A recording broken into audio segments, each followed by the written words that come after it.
Hello everybody. So today I want to show you how to answer this one.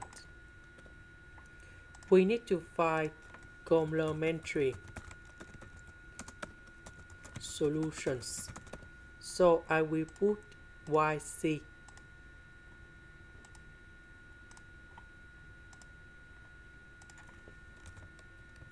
That is about e to the power of lambda s.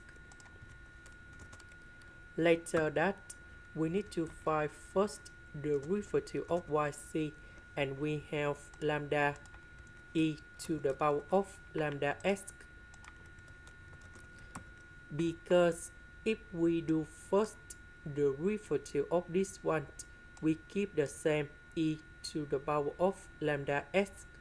Later that we need to do first the derivative of lambda s, you got lambda.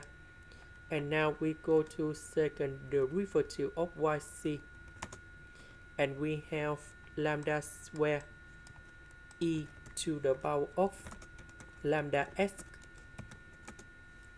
Now we have this one, so I will put this one go in here, and this one go in here, and this one go in here.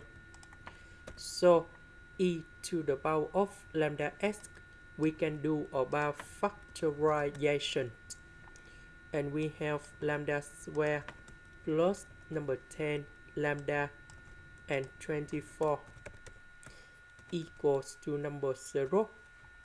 Later that we need to find the solutions of this one.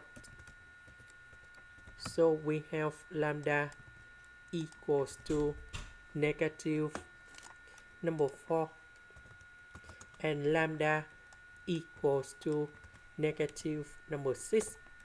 So this one we have y equals to yc. That is about c number 1 e to the power of negative 4s.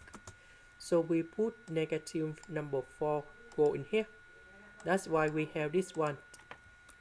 And we have c number 2 e to the power of negative 6s.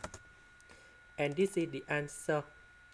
That is the end. Thank you for watching.